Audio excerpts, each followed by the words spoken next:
क्या कर रही हो? अभी टकराती। वो मैं इस कमरे की चीजों को पहचानने की कोशिश कर रही हूँ ताकि आगे जाके ठोकर ना लगे। आओ बैठो।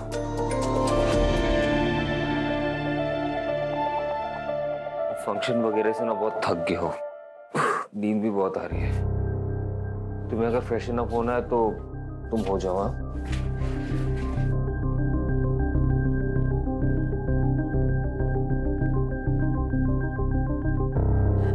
आपसे एक बात पूछूं? आपको सच में कोई एतराज तो नहीं है ना कि मुझे दिखाई नहीं देता?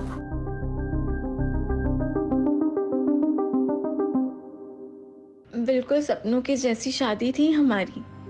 यकीन ही नहीं होता था कि ख्वाब है या हकीकत। बस सब कुछ हकीकत ही था।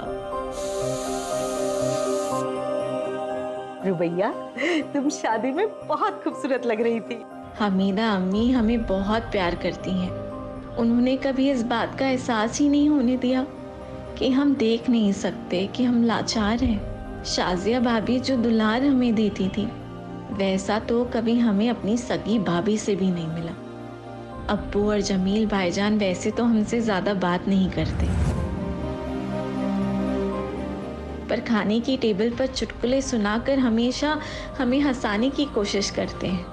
लेकिन इन सब में सबसे ज्यादा प्यार और दुलार हमें अब्दुल मामू से मिलता है। जब भी आते हैं मेरे लिए गुड़ की बर्फी जरूर लाते हैं। हमारे शौहर सैयद एक नेकदिल इंसान है, कम बोलते हैं, पर मेरे लिए उनकी मोहब्बत हमें महसूस होती है। कुछ दिनों से शायद परेशान जान पड़ते हैं। उनकी अपने बिजनेस पार्टनर से कुछ कहा सुनी हुई है। अल्लाह से बस यही दुआ है कि सब ठीक हो जाए। सैयद, सैयद कहाँ छिपकर बैठा भाला? अरे क्या हुआ? हाँ? ये क्या तरीका है? तू मुझे मेरा तरीका मत समझा सर। एक मिनट केतन बेटा, तुम घर में हो, इतना क्यों गुस्सा हो रहे हो? क्या बात है? ये सब आप अपने बेटे से पूछिए। इसने मुझसे बिना पूछे कंपनी के अकाउंट से 5 करोड़ रुपए निकाले। वो पैसे मेरे। वो पैसे मेरे हैं, मैंने निकाल लिए। क्या करेगा अभी तू? चल निकाल। चल चल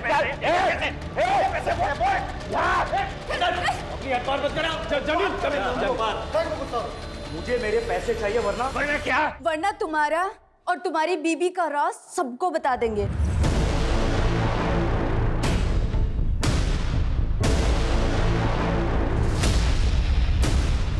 कौन सा सच और क्या बोल रही हैं ये?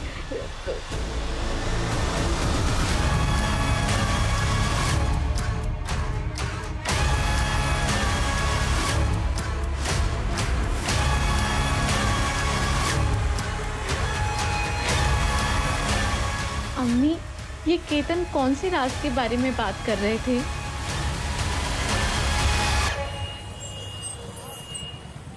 हाँ मित्र।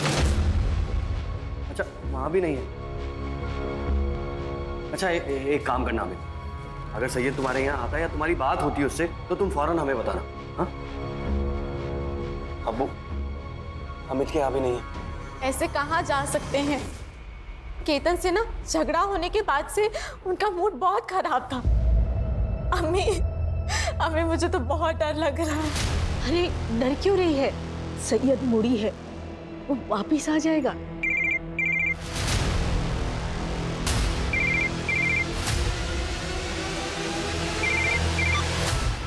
हेलो साहब मैं दामोदर साहब, फैक्ट्री का वॉचमैन। सैयद साहब यहाँ पे खून में लथपथ पड़े हैं साहब। क्या? ए साहब सैयद साहब ये देखिए साहब, ये देखिए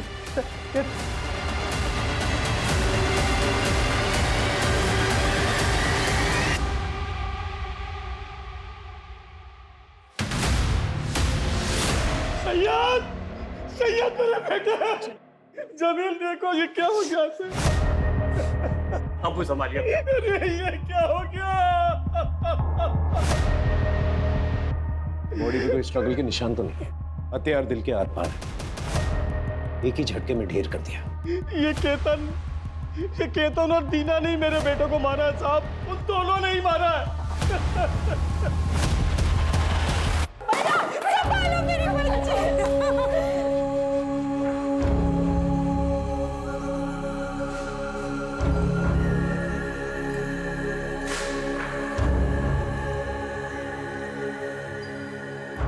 कुछ रोज पहले केतन आया था दीना के साथ मेरे घर पर। उसने सैयद को धमकी दी थी कि अगर सैयद ने उसके पैसे वापस नहीं किए तो पता नहीं सैयद का कौन सा राज खोल देगा वो। मुझे मेरे पैसे चाहिए वरना क्या? वरना तुम्हारा और तुम्हारी बीबी का राज सबको बता देंगे। किस राज की बात कर रहा था, हमें कुछ समझ ही नहीं आया।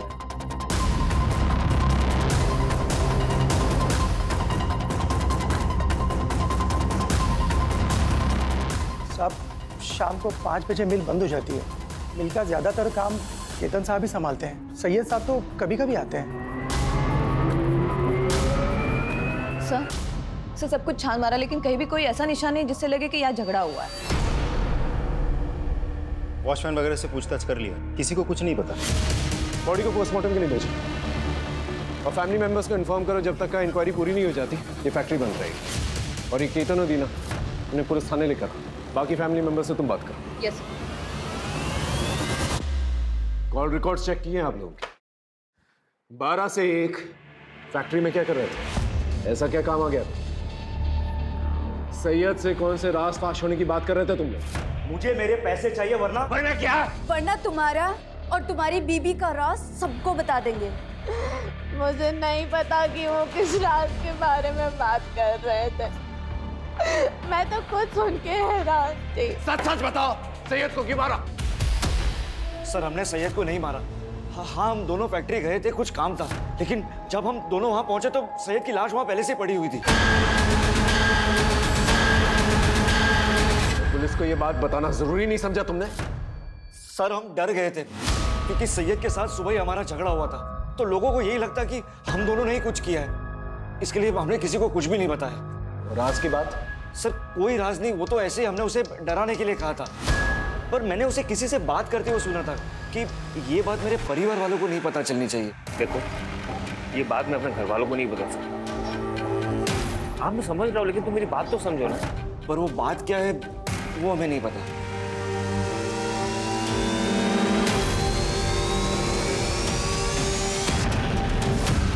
सैयद का फोन रात के 8 बजे बंद हुआ था लालगंज एरिया के आसपास, और सैयद के ऑटोप्सी रिपोर्ट के मुताबिक उसका खून हुआ रात के 9 बजे के आसपास।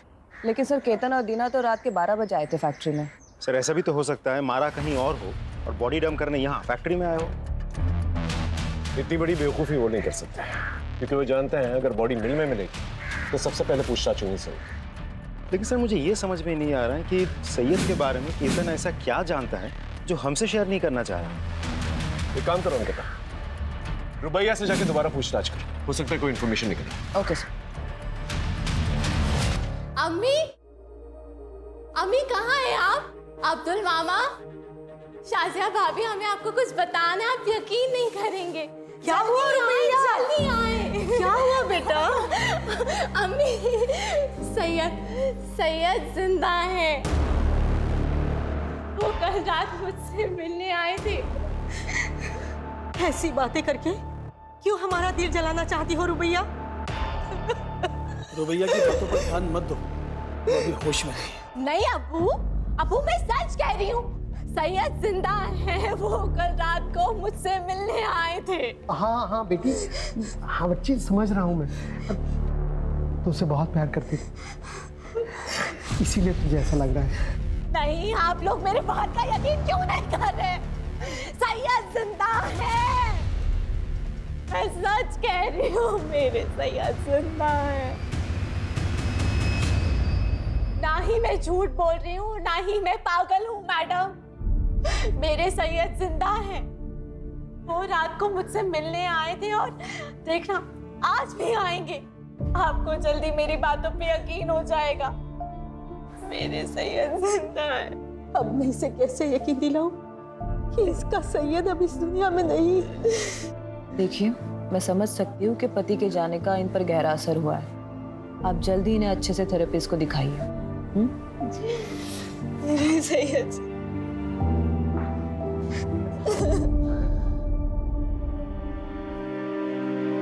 कोई मेरा यकीन नहीं कर रहा है कि अब जिंदा है सैयद। कहीं ये मेरी कोई गलतफहमी तो नहीं? नहीं, मैंने महसूस किया है आपको। मुझे सबको साबित करना ही होगा कि आप जिंदा हैं।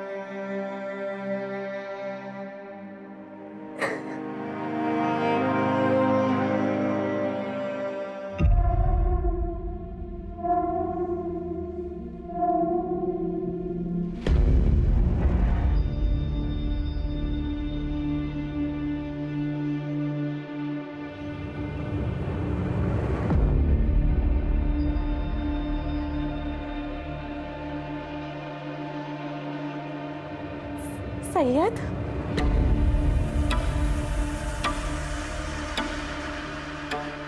सैयद तुम आ गए?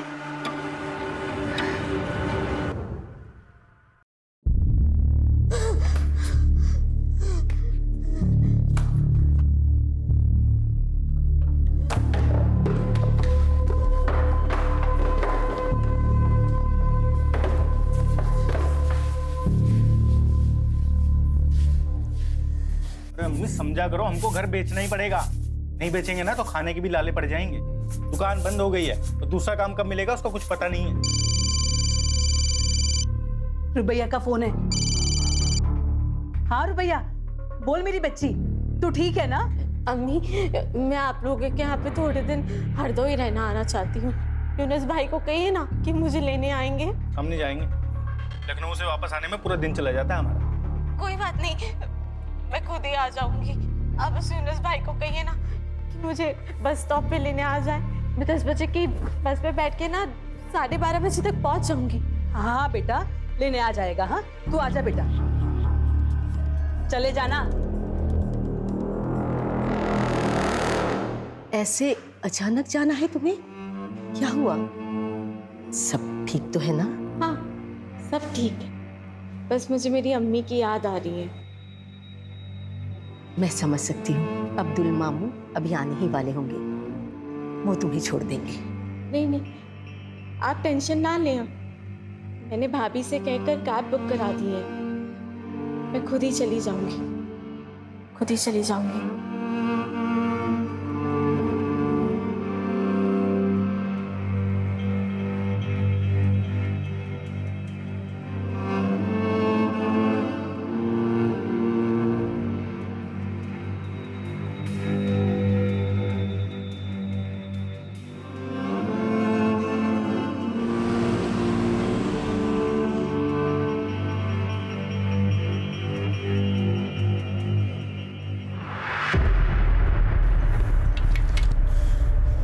जरूरत थी कैसे यहाँ पे आने की?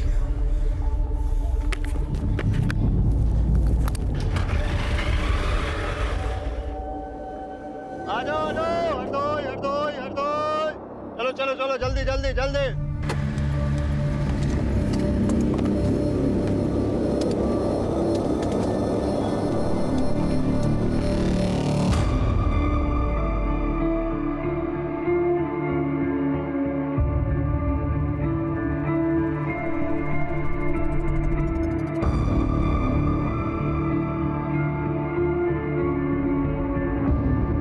हरदोई हरदोई हरदोई हरदोई हरदोई हरदोई हरदोई। आ जाएंगे मैम? ये बस हरदोई जाएगी। हाँ जी हाँ जी हाँ जी, आइए आइए।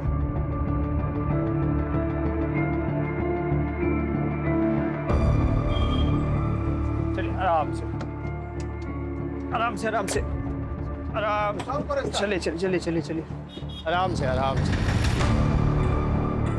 एक सेकंड, आगे आगे आगे आगे आइए, आगे आइए, यहाँ बैठिए। हाँ चलिए चलिए चलिए अंदर की तरफ। हाँ बैठ जाइए, मैं आपका सामान यहीं रख देता हूँ, ठीक है? चलो भाई बैठ गए सब लोग, अपना अपना सामान रख लो ठीक से, ठीक?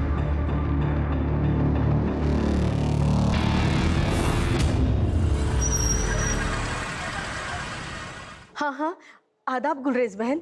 रुबैया पहुंची क्या? हम लोग बहुत देर से कोशिश कर रहे हैं, उसका फोन बंद आ रहा है। मैंने यूनुस को भेजा है बस स्टॉप पे लेने के लिए, लेकिन उसे भी काफी वक्त हो गया है। हो सकता है बस छूट गई हो, दूसरी बस में हो। अल्लाह करे ऐसा ही हो। आए तो फोन करवा देना। जी जरूर। अम्मी, हमें रुबैया को अकेला भेजना ही नहीं चाहिए था।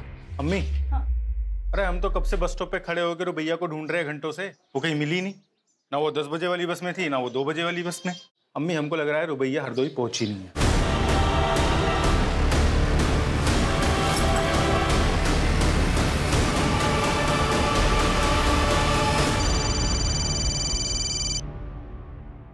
हाँ बोलो। क्या?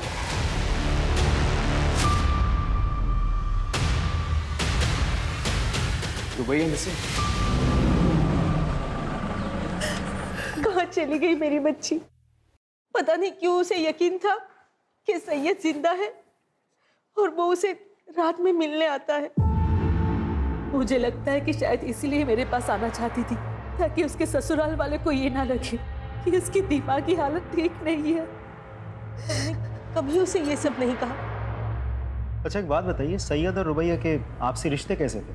मेरा मतलब है उन दोनों में सब कुछ ठीक ठाक चल रहा था? सर, दोनों के बीच के रिश्ते बड़े अजीब थे। सैयद रुबैया से हमेशा एक दूरी बनाए रखता था, कभी बात भी नहीं करता था उससे। पर रुबैया हमेशा कहती थी कि कमरे में वो बड़े प्यार से रहता है। सर, मुझे ये बात बड़ी अजीब लगती थी।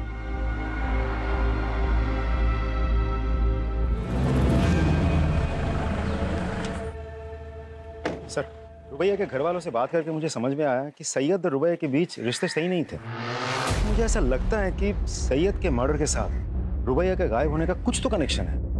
एक काम करो, रुबैया की कैब बुक करने से लेके बस स्टॉप पहुंचने तक उसके सारे फुटस्टेप्स ट्रैक करो, उसके call records, cab details, everything. Sir एक और बात, रुबैया के गायब होने के बाद हरदोई से सिर्फ उसकी माँ आई थी, साथ में भाई यूनुस नहीं था। बहन गायब है और भाई को फिक्र तक नहीं। उठा के लेके आओ सब। यूनुस शेख, तो तुम्हें पूरा यकीन है? हरदोई स्टेशन गए थे अपनी बहन रुबैया को लेने के लिए? सर मैं गया था सर मैं बस स्टॉप पे पहुंच गया था, यही कोई 12 के करीब सर। मैंने तो अगली बस का भी इंतजार किया, तब मुझे लग रहा है पहुंची नहीं स्टेशन पे। कैसे गए थे वहां पर? बाइक से गया था सर मैं। तुम्हारा जो हरदोई का घर है, बस स्टॉप है, कितनी दूरी पे? तो किस रास्ते से गए थे?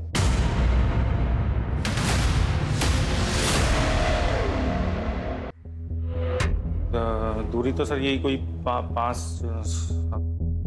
10 किलोमीटर की दूरी पे है सर। और फिर आता है, सबसे पहले राउदी चौक आता है और फिर उसके बाद एक बड़ी सी बाजार आती है सर, उसके बाद बस स्टॉप। नहीं सर, उससे पहले ही एक बड़ा सा आम का बाग भी आता है, उसके बाद आता है 2 किलोमीटर की दूरी पे है बस स्टॉप। ठीक है, जाओ, लेकिन जब भी बुलाएंगे वापस आना। आ जाऊंगा सर। अंकिता, रुबैया के घर से लेके बस स्टॉप तक जितने भी होटल्स, मोटल्स, ढाबे हैं, वहां पर जाकर पता करो और रुबैया के सारे डिटेल्स जो है आसपास के पुलिस स्टेशन भेजो। रुबैया का फोन 8 बजे से एक्टिव था, पता करो किस किस से बात की इसने। और ये रुबैया का भाई यूनुस, सितंबर 15 को 10 से 4 के बीच में इसने किस किस से बात की, किस किस के साथ मैसेजेस एक्सचेंज किए, पता करो सब।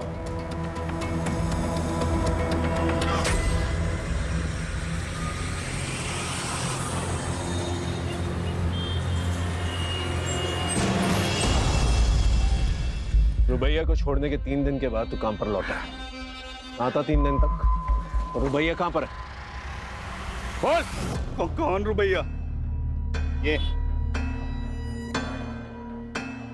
गांव गया था, बाप बीमार है, आप फोन करके पता कर लो। और रही इस लड़की की बात, मैंने उसको बस में छोड़ा, वो बस में बैठी और मैं वहां से चला गया।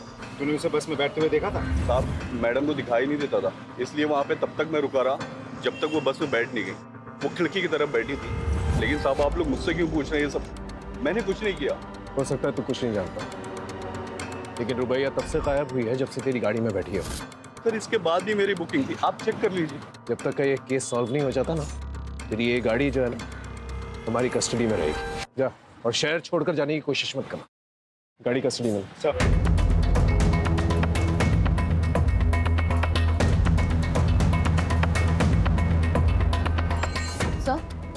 जरा हमने लोकल पुलिस स्टेशन से पूछताछ की, लेकिन रुबैया अमीन ने किसी भी होटल में चेक इन नहीं किया है सर हमने सीसीटीवी फुटेज भी चेक किए और यहाँ तक मॉर्ग जाकर उसके कदकाठी की डेड बॉडीज भी चेक की सर, लेकिन रुबैया का कहीं कुछ पता नहीं चला।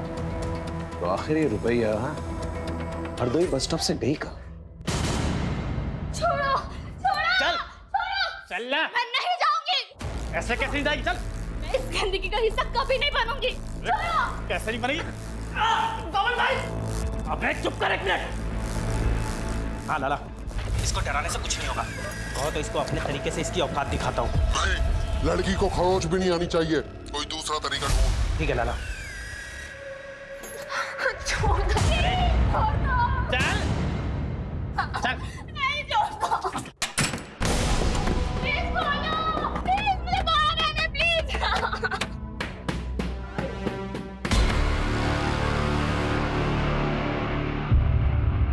अम्मी। तुम्हें पूरा यकीन है ये वही लड़की है जो तुम्हारी बस में बैठी थी? हाँ साहब, उस दिन यही लड़की बस में बैठी थी, लेकिन हमारी इंफॉर्मेशन के मुताबिक तो वो हरदोई पहुंची ही नहीं थी। तुम्हें पक्का याद है? हाँ साहब, मुझे पूरा याद है साहब। वैसे आम पैसेंजरों का तो ध्यान नहीं रहता, लेकिन ये कुछ देख नहीं पाती थी। बल्कि साहब इसका सामान भी मैंने ही रखा था और इसे बिठाया भी मैंने ही था। अच्छा, तो तुम्हारी बस हरदोई पहुंची, तो इस लड़की को उतरते हुए देखा था? साहब इतना तो याद नहीं है मुझे, लेकिन हाँ साहब, हरदोई से पहले जब बस चाय पानी के लिए रुकी थी तो मैंने इसको उतरते हुए जरूर देखा था साहब। चलो भाई, जिसको चाय वाय नाश्ता पानी करना है कर लो, बस सिर्फ 10 मिनट के लिए रुकेगी।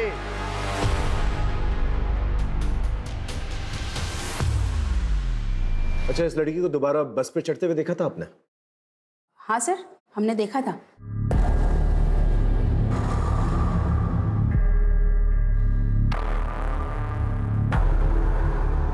श्योर? श्योर।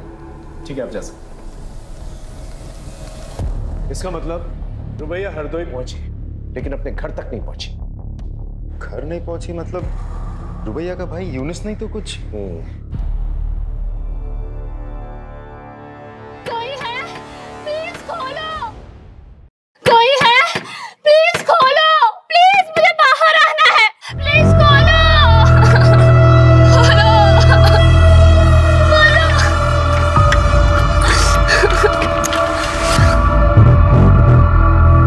आज कस्टमर लेकर आ रहा हूँ, जरा से भी चालाकी करने की कोशिश की ना, तुम लोग जो बोलोगे वो मैं करूंगी। मेरी हालत की तरह मत करना प्लीज। तैयार करके लेके आ।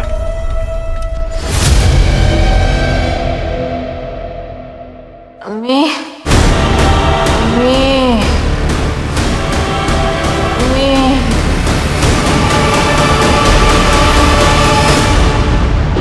झूठ बोलता है? हाँ, तेरे कॉल रिकॉर्ड चेक किया हमने, तू हरदोई बस स्टॉप गया ही नहीं था। क्यों नहीं गया था? रुबैया को घर लाने क्यों नहीं गया था? कर गया था सर मैं। तो मेरी बीवी है ना बानो, तो रोज लड़ती थी रुबैया की वजह से, और इस बार उसने मुझे धमकी दी थी, बोला था कि अगर रुबैया घर में आई ना तो घर छोड़ के चली जाएगी। क्या करता सर मैं? नहीं गया।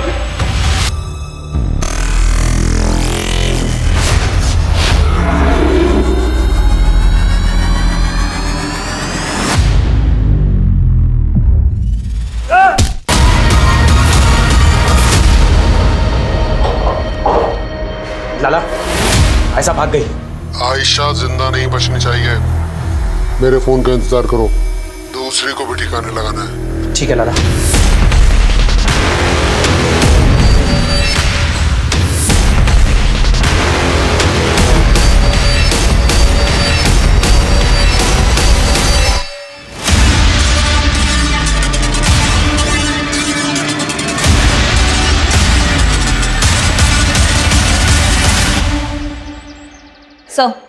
सर हमने रुबैया के ससुराल वालों की सीडीआर चेक की सर, उनमें से 15 सितंबर को सैयद का भाई जमील, उसकी लोकेशन रुबैया के लोकेशन से मैच हो रही है। राजीव, इस जमील को उठा के लेके आओ।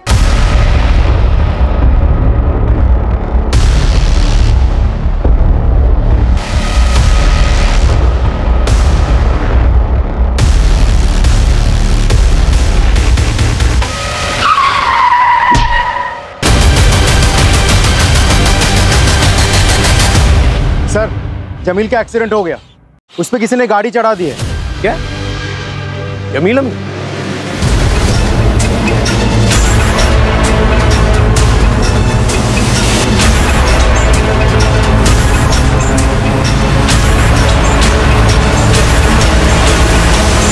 हमने तुम्हारे बैंक स्टेटमेंट्स चेक किए।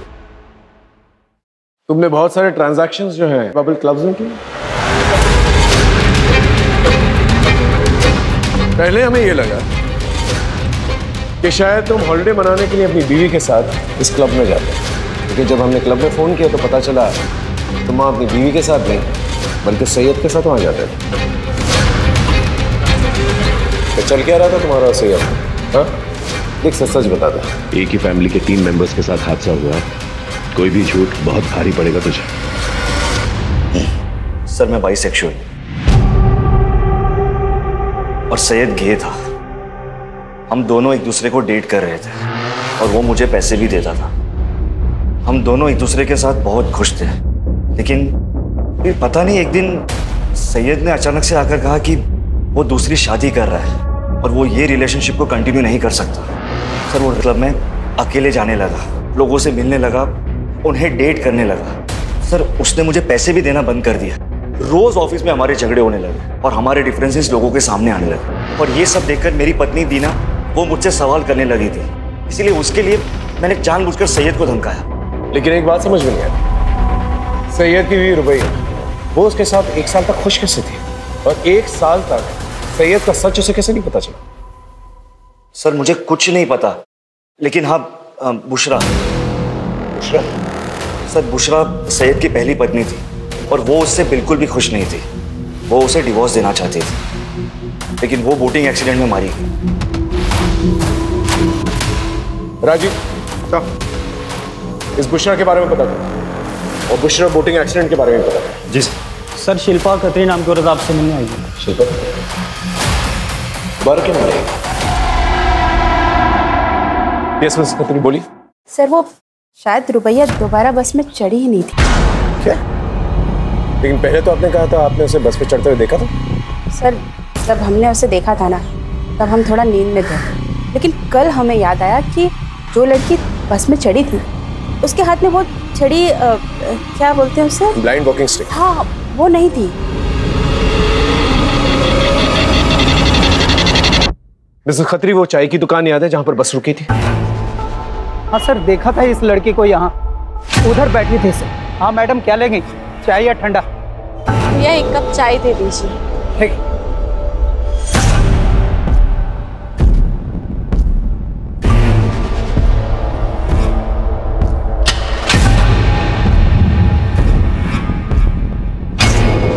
तो तुम कह रहे हो एक आदमी आया था उससे मिलने के लिए, फोन पे उससे बात करवाई और लड़की उसके साथ चली गई? जी सर। उस आदमी की शक्ल याद है? नहीं सर शक्ल तो नहीं याद है, लेकिन हाँ सर उसकी काली काली दाढ़ी थी और यही बैठा हुआ था सर। और उधर दूर में एक ब्लू कलर की बहुत बड़ी गाड़ी थी सर। ये आदमी लड़की को गाड़ी में लेकर गया, उसमें 2 लोग बैठे हुए थे और गाड़ी चली गई सर। ठीक है थैंक यू। सर रुबैया जिसके भी साथ गई अपने भरोसे से गई है। नहीं, उसने उस पर भरोसा नहीं किया जिसके साथ गई, उसने उस पर भरोसा किया जिससे उसने फोन पर बात की। वो हरदोई अपनी अम्मी के घर पहुंचना चाहती थी, अपनी अम्मी को शायद कुछ बताना चाहती थी, लेकिन वो हरदोई पहुंच नहीं पाई।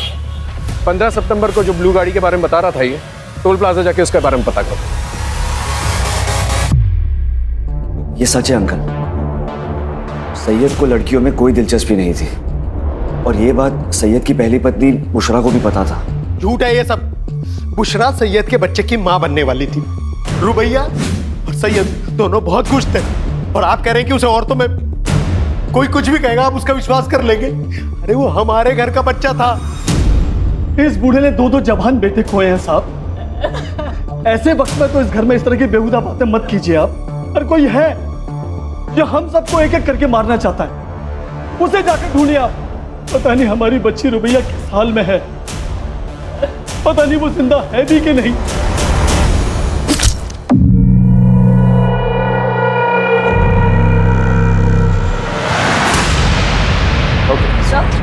सूरजपुर के टोल प्लाजा का सीसीटीवी फुटेज आ गया और फ्रंट सीट पर बैठे 2 आदमियों का चेहरा दिख रहा है। कौन है ये लोग? गगन और बबन सर ये दोनों हिस्ट्री शीटर्स हैं और फिरोजपुर के ब्रोथल से भी इनका कनेक्शन है।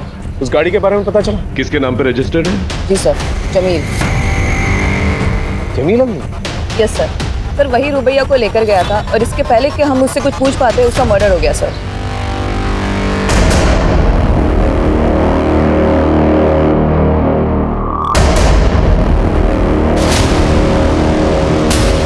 Hello police station. इसकी सांसें तो चल रही, इसको हॉस्पिटल लेके चलना होगा।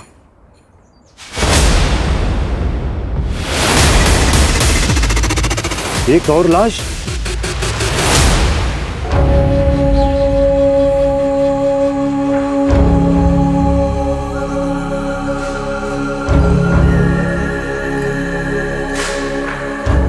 जी बोलिए। विक्टिम की मौत गला काटने से हुई है। बॉडी को 48 आवर्स हो चुका है और इसके साथ एक और जो लड़की की बॉडी आई थी जो बच गई, लेकिन दुख इस बात का ज्यादा है कि विक्टिम प्रेग्नेंट थी। Pregnant? She was 2 months pregnant. Here. लेकिन ये कैसे हो सकता है? इसके पति को मरे हुए तो 3 महीने हो चुके हैं। सैयद जिंदा है, वो कल रात को मुझसे मिलने आए थे। सर क्या हो रहा था इसके साथ उस घर में? कहीं इस बच्चे का बाप जमील तो नहीं? कहीं वो रुबैया के अंधेपन का फायदा तो नहीं उठा रहा था? हाँ बोलो। सर जमील के आदमी बब्बन और गगन का पता चल गया है। उन दोनों की लोकेशन गवर्नमेंट हॉस्पिटल की है जहां आयशा का इलाज चल रहा है।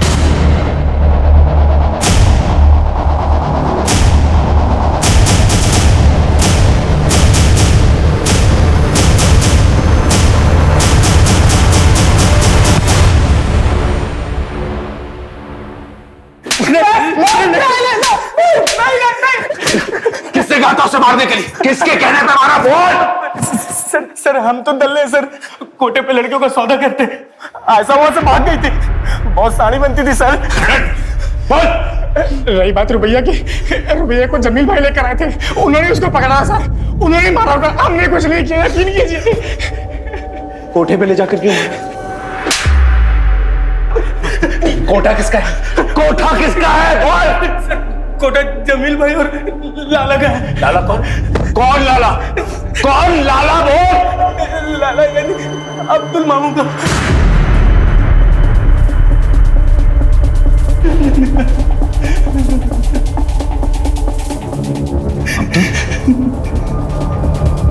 लेकिन अब्दुल तो रुबैया को अपनी बेटी मानता था और जमील और सैयद उसके अपने भांजे थे।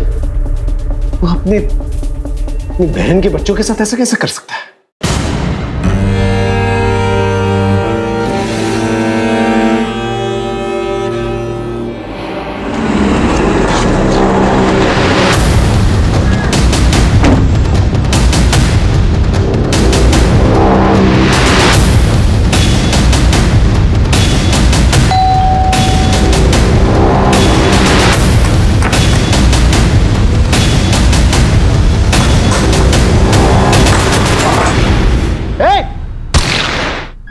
गर्दन पर गोली लगी है, हॉस्पिटल लेके जाओ। सर लेकिन अब्दुल ये सब करेगा ही क्यों? और इन सब में जमील कैसे फंस गया? सर क्या चल रहा है मुझे कुछ समझ में नहीं आ रहा है, अजीब पहेली है। सैयद की पहली बीवी बुशरा, वो भी प्रेग्नेंट थी ना सर, और उसकी मौत बोटिंग एक्सीडेंट में हुई थी। सबका जवाब हमें इस हार में मिलेगा। सर सन 2020 में भी भूषण अमीन ने अपने पति और ससुर के खिलाफ रिपोर्ट लगाई थी। ये देखिए रिपोर्ट। सैयद के खिलाफ तो कंप्लेन समझ में आती है, लेकिन तौफीक अमीन के खिलाफ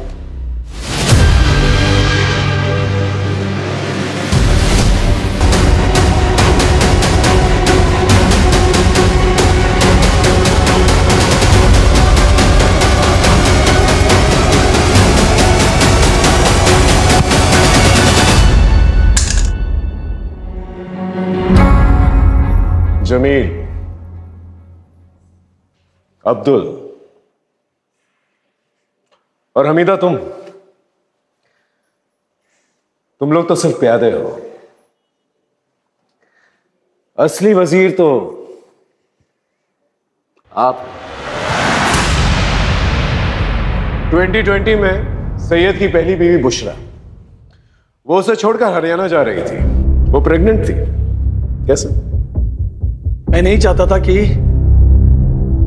हमारे परिवार की सच्चाई बाहर वालों को पता चले। हमारे अपने खून, हमारे अपने छोटे बेटे सैयद को लड़कियों में कोई दिलचस्पी नहीं है। मैं चाहता था कि वो एक अच्छी सी लड़की के साथ निकाह करके इज्जतदार जिंदगी बसर करे, इसलिए मैंने बुशरा के साथ उसका निकाह करवाया। लेकिन नहीं, सैयद का दिमाग नहीं बदला और एक दिन जिस बात का डर था वही हुआ। बुशरा को सच्चाई पता चल गई। उसने ठान लिया कि दुनिया को वो सच्चाई बता देगी। मैं कैसे होने देता ये सब? अबू मुझे मेरे भाई से बात करनी है। मैं घर चली जाऊंगी। अबू खुदा के नाम मुझे यहाँ से जाने दीजिए, ताकि तू हमारे खानदान का नाम बदनाम कर सके। पर मैं तेरा वो हाल करूंगा कि तू यहाँ से जाने लायक नहीं रहेगी। चल चल बुशरा चुपचाप सब कुछ सहती रही, लेकिन अचानक एक दिन वो भाग गई और वहां जाकर उसने मेरे और सईद के खिलाफ पुलिस स्टेशन में रिपोर्ट लिखवा दी। इसलिए बुशरा को तो रास्ते से हटाना ही था। उसके बाद हम दोनों ने जैसे तैसे सैयद को दूसरे निकाह के लिए मनाया। रुबैया हमारे परिवार के लिए एकदम सही थी। वो देख नहीं सकती थी। सैयद रात को घर में होता नहीं था। हम सैयद का इत्र लगाकर रुबैया के कमरे में जाता था। रुबैया को कोई शक नहीं होता था। वो सिर्फ इतना पूछती थी, सैयद तुम आ गए? अपने परिवार को आगे बढ़ाने के लिए जो भी सही था वो मैंने किया। लेकिन अपने बेटे सैयद को क्यों मारा? एक दिन उसके दिमाग में भी फितूर चढ़ गया। आपको ये बात समझ में क्यों नहीं आती कि मुझे लड़कियां नहीं लड़के पसंद है, और इसमें कोई गलत बात नहीं है। देखो, आप उस लड़की के साथ जो करना चाहते हो आप करो। उससे निकाह करनी है, उसके साथ सोना है, उसके साथ घूमने फिरना जाना है, जो करना है करो। लेकिन मुझे अपनी सच्चाई के साथ जीना है और मैं अपनी सच्चाई सबको बता के रहूंगा। सिंपल है। और मैंने अब्दुल से सैयद को मरवा दिया।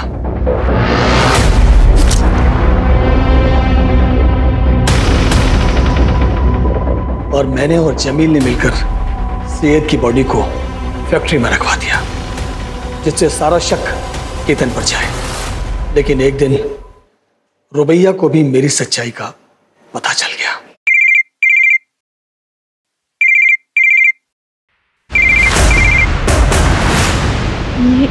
ये रिंगटोन तो अब्बू की फोन की है।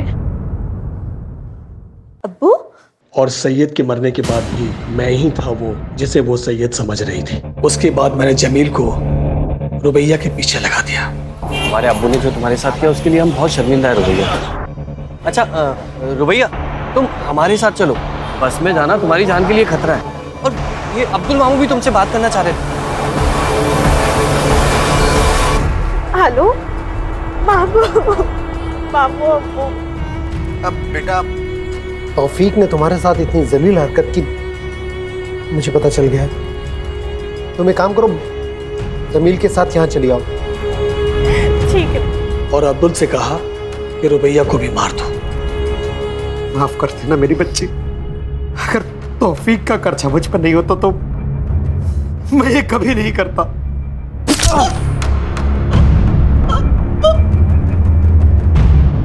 मैंने जो कुछ भी किया अपने खानदान की इज्जत बचाने के लिए किया। तूने जो कुछ भी किया है ना, अपने खानदान की इज्जत बचाने के लिए नहीं किया, बल्कि इसलिए किया कि तू बहुत ही घटिया इंसान है। अपने बेटे की दोनों बीवियों का रेप किया और मर्डर किया तूने। अब अपनी ये इज्जत लेकर सारी जिंदगी ना जेल में सड़ना।